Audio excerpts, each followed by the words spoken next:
formal bienvenida en este espacio de reflexión crítica que planteamos desde Raíz Colectiva Teatro, ¿no? Un poco dentro de esta lógica que hemos venido manejando este último tiempo de articular algunas actividades que son gratuitas, ¿no? Que son abiertas para que nos compartamos, para que nos conozcamos, para que también conozcan un poco el trabajo que tiene Raíz Colectiva en este último tiempo. Eh, yo creo que el título se plantea aquí frente a ustedes, ¿no? Desarmando el presente, ¿no? La pedagogía y teatro del oprimido como arsenal para la disidencia. No va a ser una elección casual, va a ser solo una metáfora ligera. Creo que va a plantear un poco, ¿no? Desde este inicio, desde esta premisa, cómo vamos a ir hacia este análisis que vamos a intentar plantearnos, sobre todo desde esta concepción de que nuestro presente, ¿no? Hoy por hoy ya no es un dato natural, ¿no? Y que, como lo planteaba el gran maestro Paulo Freire, no es un destino inmutable, ¿no? Yo creo que por el contrario vamos a intentar entender que una construcción social, ¿no? Un aparato histórico, ideológico, precisamente por esta condición de artefacto, puede generarnos argumentos de reflexión esta noche, debe ser analizado, debe ser desmantelado y en última instancia, tal como plantean estos dos grandes autores, debe intentar ser transformado, ¿no? Nosotros cuando estamos hablando de arsenal para la disidencia, un poco nos vamos a distanciar deliberadamente de una visión de un teatro como mero entretenimiento, tal como lo plantea el gran maestro Paulo, o como una catarsis individual, ¿no? Vamos a intentar, ¿no? Y también es el planteamiento que se hace dentro de la formación de pedagogía y teatro del oprimido, entrar a esta dimensión política radical de lo que es la pedagogía del oprimido y de lo que es el teatro del oprimido como tal, ¿no?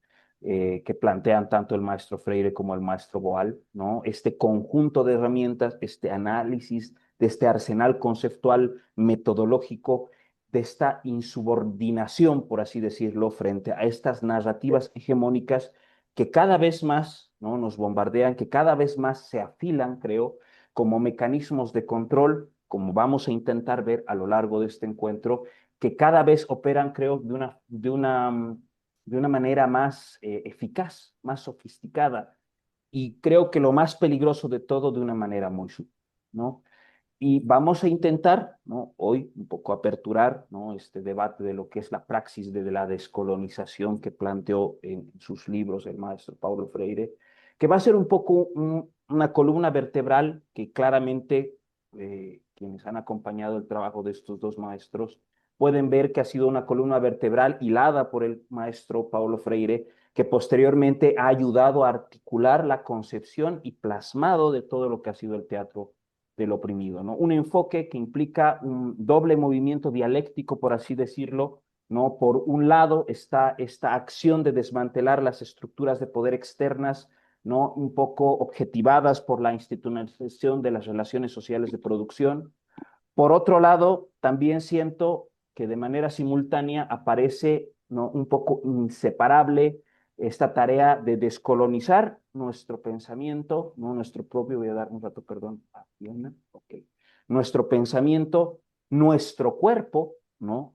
Ya creo que acá es esto que va mediado desde el teatro, ¿no? Que ha sido el planteamiento primordial del maestro Boal, ¿no? Descolonizar nuestro cuerpo, ¿no? Entender que nuestro cuerpo, nuestros afectos ya son territorios ocupados, ya son territorios colonizados por esta lógica instrumental que nos va alienando, ¿no? A medida que avanzamos en los días, que nos va alienando el cuerpo, que nos va llenando de formas, que nos va inscribiendo un discurso, creo, ¿no? Que es necesario un poco ver.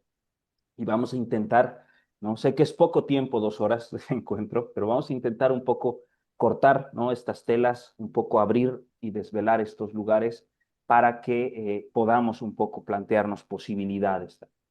Me presento, para quienes no me conocen, mi nombre es Alejandro Bustamante Gómez, soy, junto con Celeste Lescano, parte de Raíz Colectiva Teatro, somos un colectivo teatral boliviano-argentino.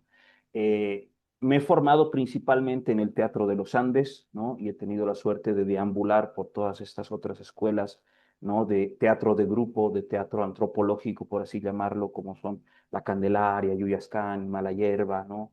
Pues Nuestra Vez de Brasil, ¿no? Y otras formaciones que he tenido dentro del contexto del teatro del oprimido, ¿no? Y mi enamoramiento de lo que es la pedagogía del oprimido de Boal, del maestro Freire, que han hecho un poco esta investigación que es el cuerpo del taller que damos con Raíz Colectiva Teatro, y que un poco esta clase es una invitación, ¿no? A quienes todavía no conocen nuestro trabajo y que también les interese, ¿no? También participar de esta formación como tal. Eh, y vamos un poco hoy a revisar, ¿no? Estos postulados fundamentales del maestro Freire, ¿no? O sea, cómo es una docencia sin disidencia, ¿no? Una invitación a este ejercicio de copensamiento, ¿no? Yo creo que va a ser un acto de ineludiblemente político, ¿no? Que es algo que es transversal en los dos maestros, dicho sea de paso, ¿no? Tanto como decía el maestro Freire, ¿no? La educación es un acto político, como lo decía el maestro Boal, ¿no? El teatro es un acto político, ¿no? Estamos entrando en un territorio político que necesita mucho rigor, que necesita mucho análisis y que nos va a permitir un poco desentrañar esto que se nos viene por delante. ¿Ya? Vamos con, permítanme,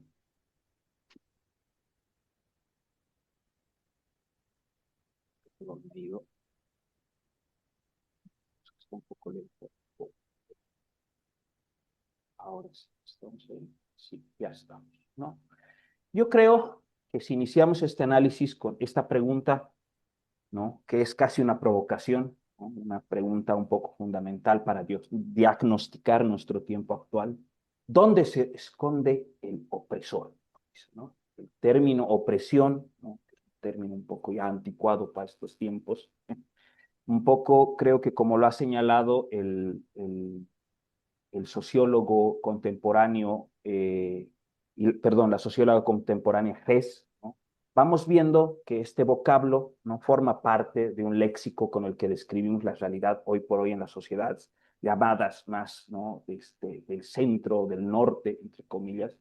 Yo creo que para comprender un poco la complejidad de nuestra situación actual, ¿no? Hay que establecer una distinción genealógica, ¿no? Porque vamos a hablar un poco del ayer, es casi un análisis que se está haciendo hoy en día de cómo ha evolucionado, ¿no? La pedagogía del oprimido, cómo ha evolucionado el teatro del oprimido, de los momentos en los que nace, ¿no? Que estamos viendo un territorio de los 70s, ¿no? 70s, 80s dentro de Brasil, un Brasil además aquejado por esta violencia sistémica del Plan Cóndor y de las dictaduras que eran transversales en nuestro continente, ¿no? Que generaba todos estos dos constructos que manejan también el maestro Boal o el maestro Freire, opresor, oprimido, ¿no? Un tiempo histórico, creo, que además respondía a estos grandes totalitarismos, a un colonialismo clásico, ¿no?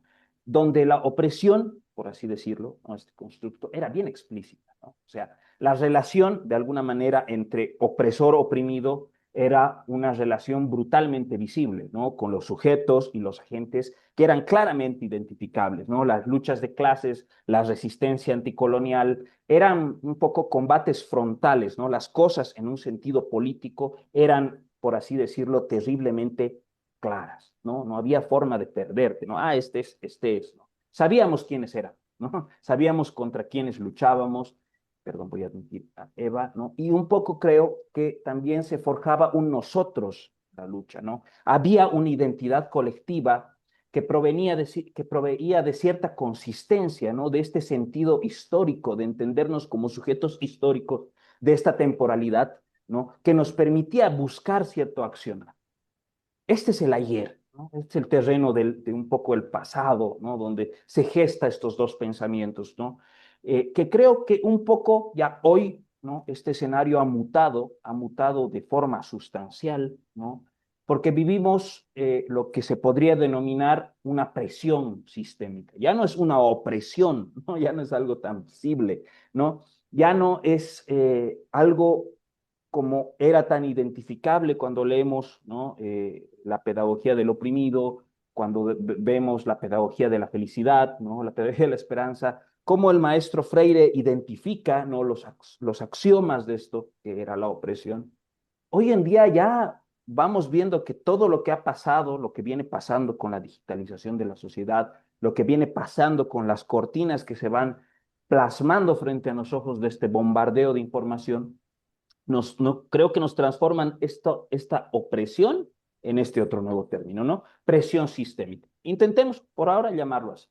Que se va a tratar de una forma, ¿no? De violencia difusa, de una forma de violencia molecular, ¿no? O sea, que ya está más normalizada, ¿no? Ya se ha inscrito en nuestra vida cotidiana. No es casi invisible, a diferencia de los tiempos anteriores, ¿no? Del pasado, del ayer, ¿no?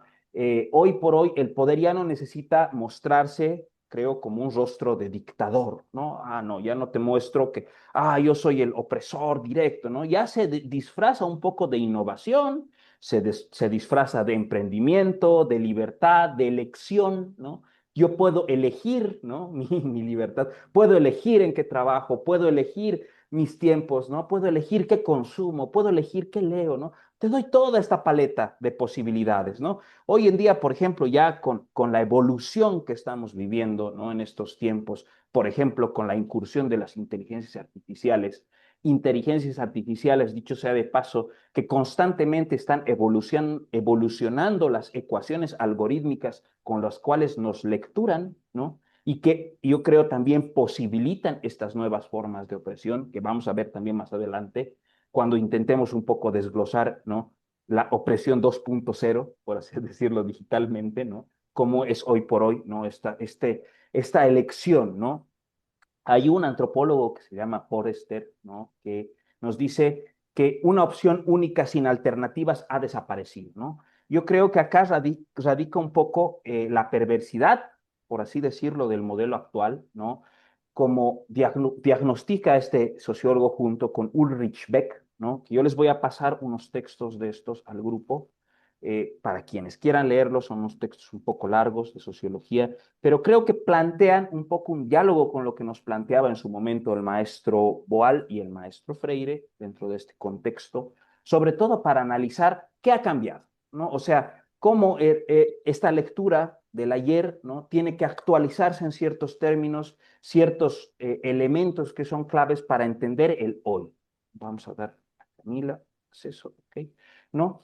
Yo creo que buscar un poco soluciones biográficas a contradicciones sistémicas nos va a ayudar, ¿no? ¿Qué significa esto? Va a significar, perdón, ¿qué dice Claudia Libertad?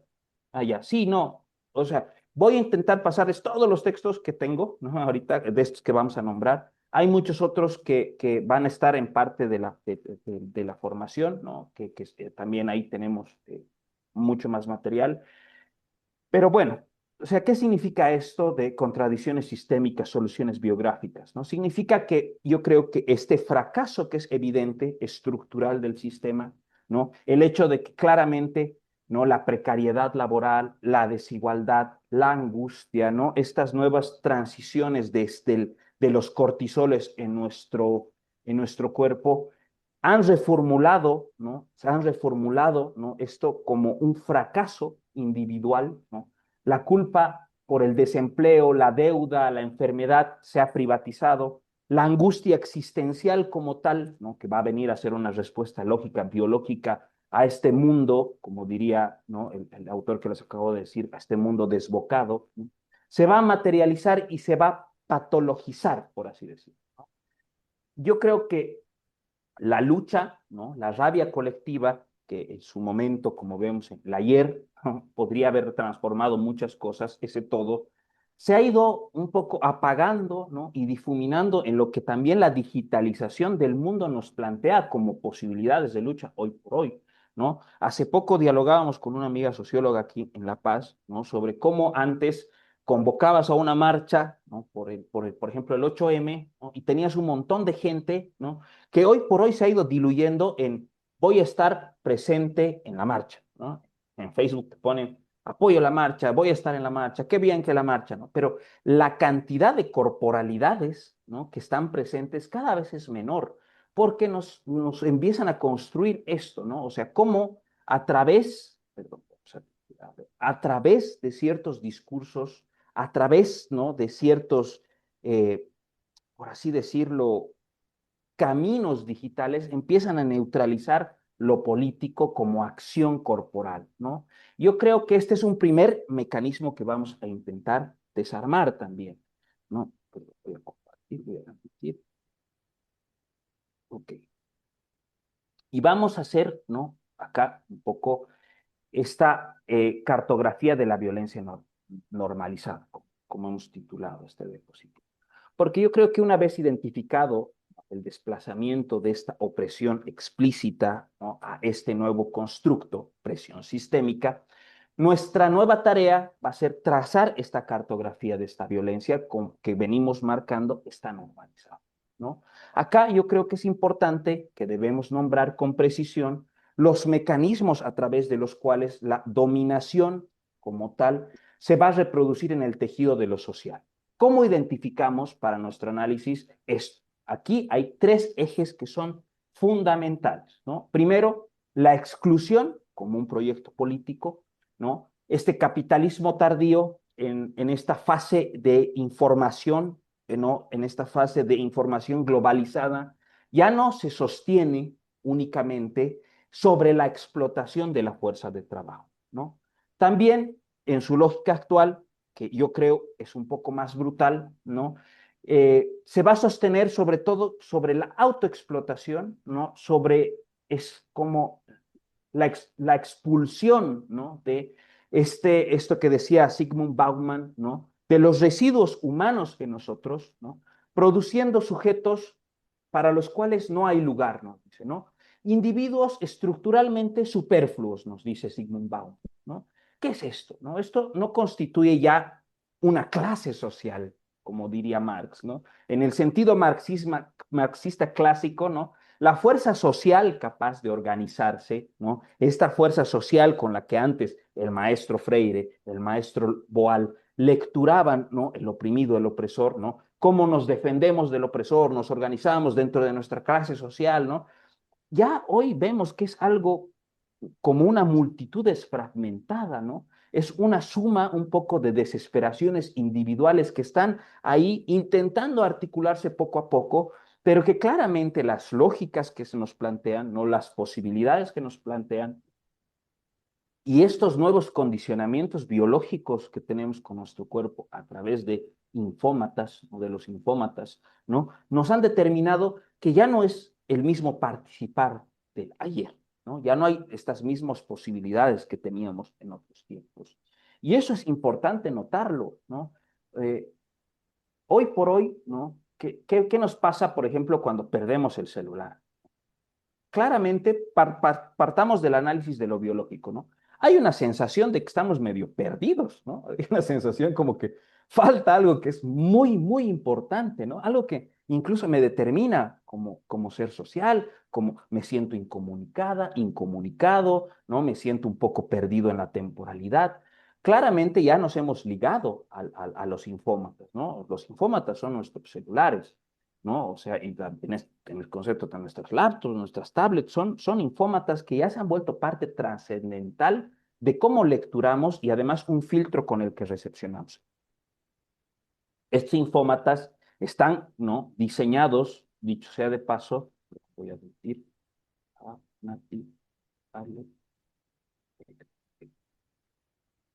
están diseñados, creo, ¿no?, sobre todo para generarnos condicionamientos biológicos. Si entendemos desde esta última ola de las neurociencias, ¿no?, cómo funciona el cerebro humano, siendo que el cerebro humano básicamente es una máquina de placer, busca estar en estados de placer constante, ¿no? Placer, placer, placer, placer, placer.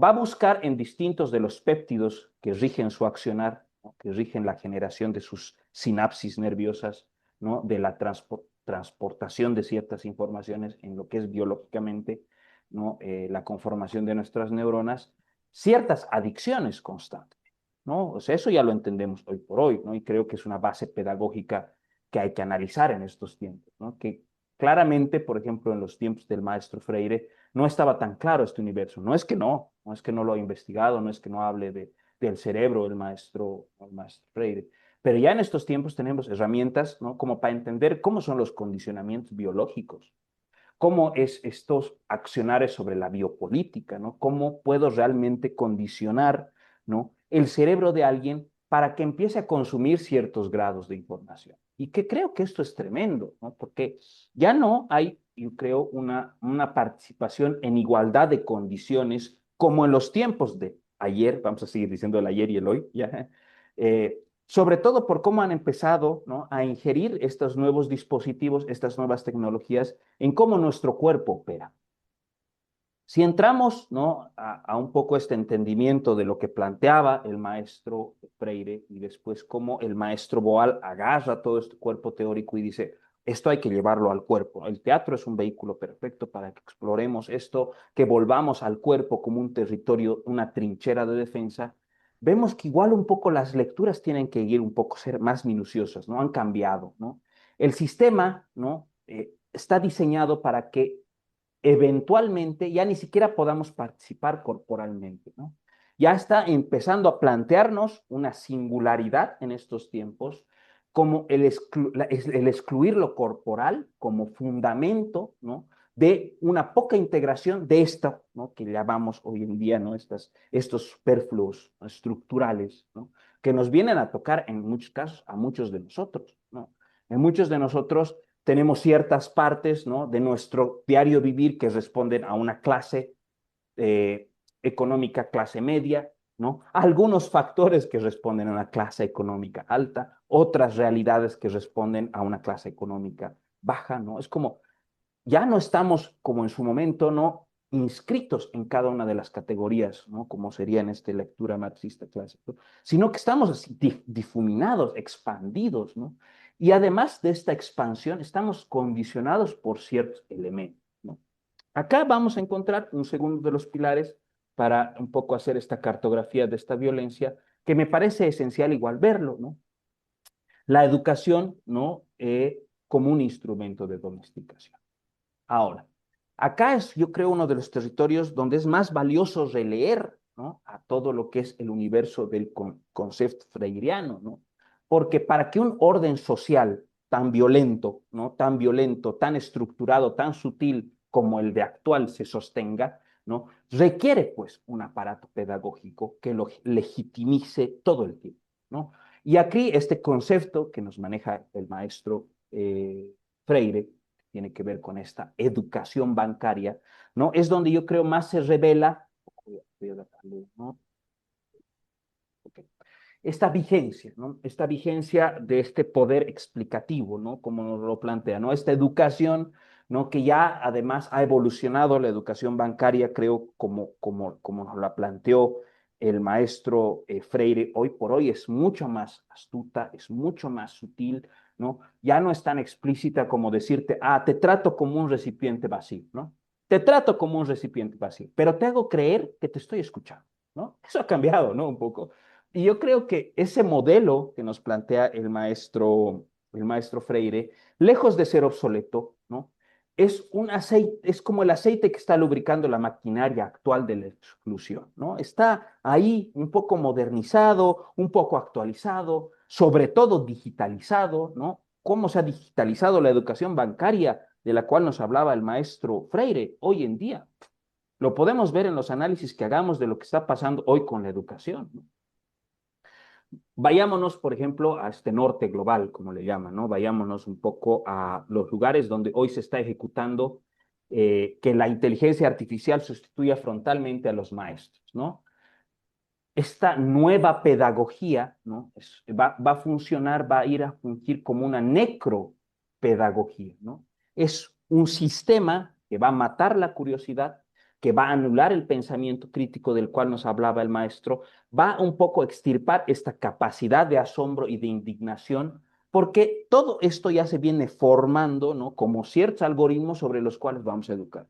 Hay ejemplos tremendo sobre lo que está pasando con esto, que son, yo creo, la punta de lanza de lo que vamos a vivir quienes ejerzan, vivan en el universo pedagógico, quienes estemos relacionándonos con la educación en los próximos 10 años, ¿no?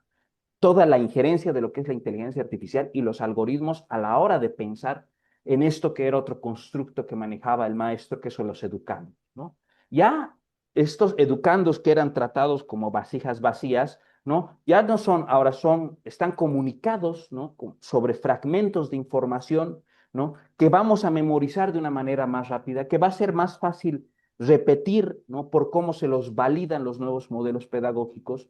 Yo pongo un ejemplo que he leído recién, que me ha parecido tremendo, ¿no? O sea, y voy a poner acá el ejemplo de China, ¿no? China hoy por hoy tiene un nuevo modelo que está en testamiento sobre inteligencia artificial, que les están poniendo a los niños, no sé si han visto, son como unas coronitas, que está analizando en tiempo real con algoritmos, ¿no? Con unos megacerebros de inteligencia artificial, cómo están respondiendo la mirada, cómo están respondiendo las sinapsis nerviosas a los mensajes, a la educación que se está dando, ¿no?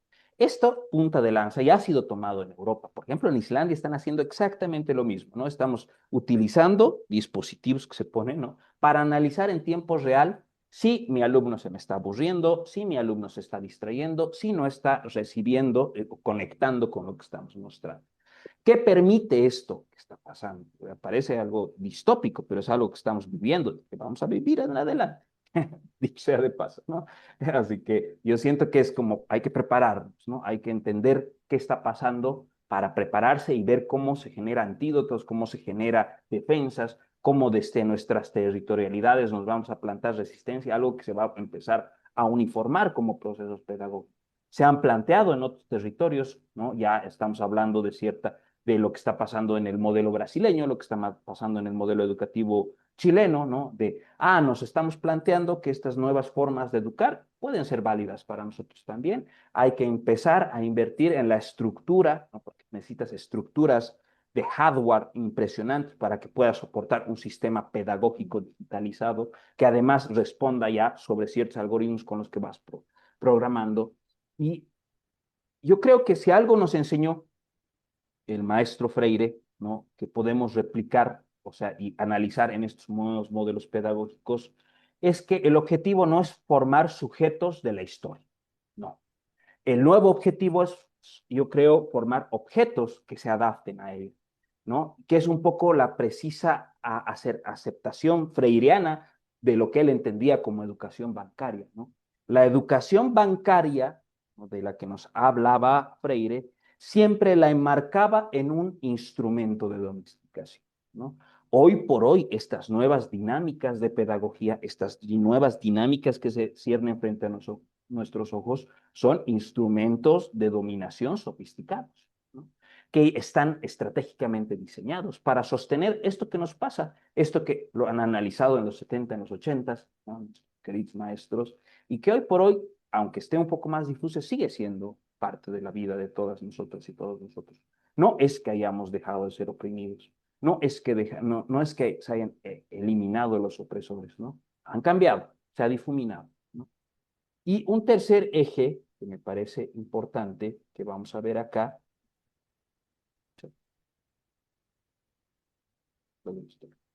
no tiene que ver con esta atomización como estrategia ideológica. ¿Qué nos referimos con la atomización? Yo creo que este pilar nos sostiene a los dos anteriores, ¿no? Y este pilar tiene que ver con un proyecto político deliberado, ¿no? De lo que es el capital global, ¿no? De lo que es esta globalización, ¿no? De ciertas lógicas sobre el dinero, sobre la educación, sobre el poder, que tiene que ver con esta institucionalización, ¿sí? Del individualismo, ¿sí? O sea, se nos bombardea, ¿no? Con este nuevo mito de que el hombre, del humano, la mujer, están hechos, se hacen a sí mismos. Nos podemos hoy en día hacer a nosotros mismos. Ya tenemos la posibilidad, ¿no? Hay sutilmente esta lógica de competencia feroz, ¿no? Puedes un poco dinamitar a cualquiera. Es una posibilidad. Le tiras un lazo solidario, pero sigues avanzando porque es importante tu viaje. Es importante que logres las cosas que tienes que lograr. Es importante que además que lo logres desde tus propias elecciones. Ojo, ahora yo te dejo elegir. ¿Qué quieres ser? ¿Qué quieres aprender? ¿No?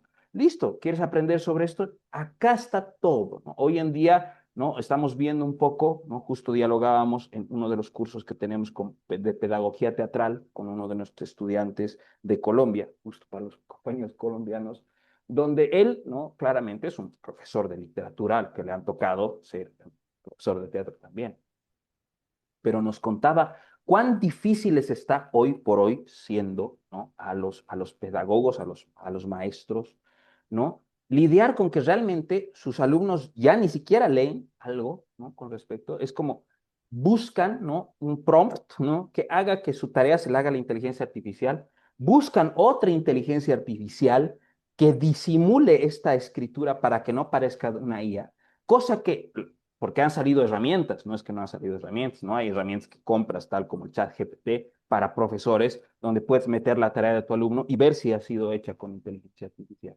¿no? Pero cada vez es más difícil, nos dicen, ¿no? Cada vez es más difícil saber si realmente esto que han hecho es. Pero ¿dónde te das cuenta que no saben? Si en un momento agarras y le dices, a ver, qué buenazo tu trabajo, a ver, contámelo tú así, sin leerlo, ¿no? ¿Qué has leído? ¿Qué has entendido? No saben, no saben, ¿no? Y nos estamos encontrando ante algo que se está generalizando, porque no solo en mis clases, o sea, ya no es que esto también está facilitando el aprendizaje, sino que simplemente está generando, ¿no? Sujetos acríticos, ¿no? Además perezosos, que no tienen intención de aprender, porque lo importante es el divertimento que te genero paralelamente a esto, ¿no? Listo, te facilito la necesidad de que hagas o leas o analices una tarea, ¿no? No, te doy, ¿no? Más bien algo comido, ¿no? ¿Quieres ser ingeniero? Listo, acá está, cómo se es ingeniero, pero esta es la forma de ser ingeniero. No vas a ser crítico sobre el contenido que te estoy transmitiendo, porque lo importante, ¿no? En esta estrategia es que tú como individuo te centres en esto que te estoy dando porque tú estás poniendo el prompt. Tú estás eligiendo esto que quieres aprender. Tienes la posibilidad de, ¿no?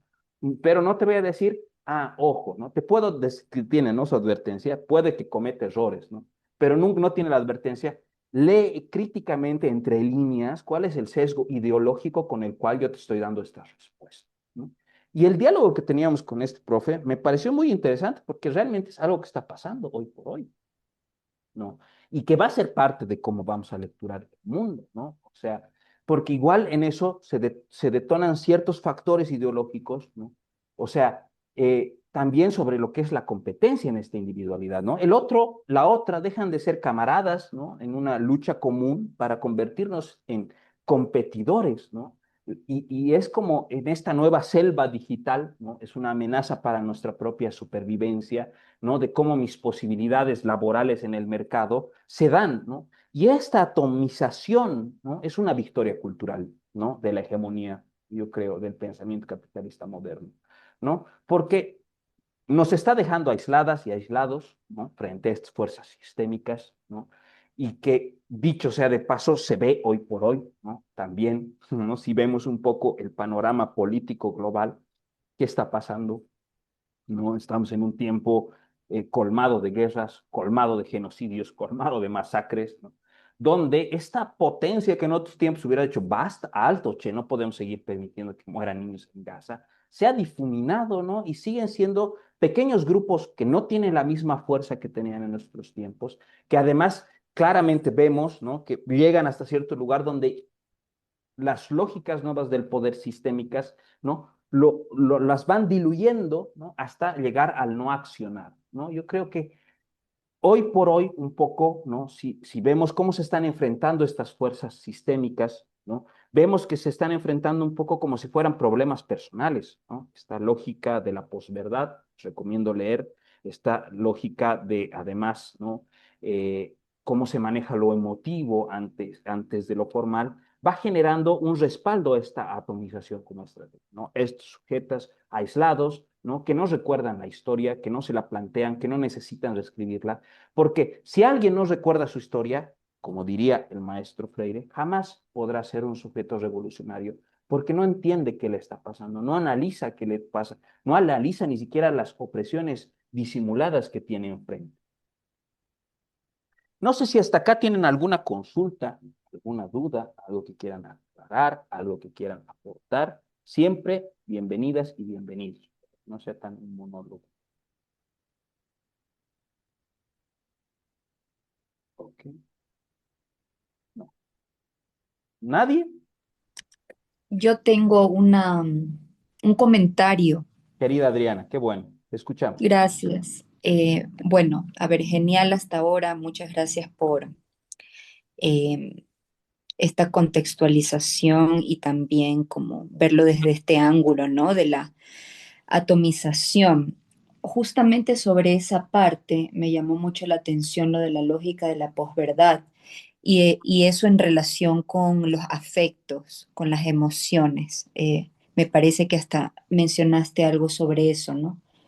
Porque em, lo que estamos viviendo ahora también es una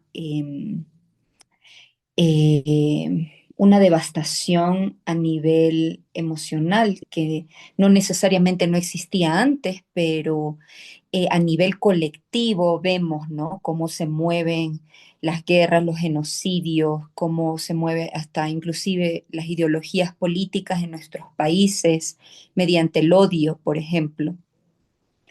Eso, entonces, solo quería comentar un poquito eso y si podías, como hablar sobre esto de la lógica de la posverdad que me pareció muy importante. Gracias.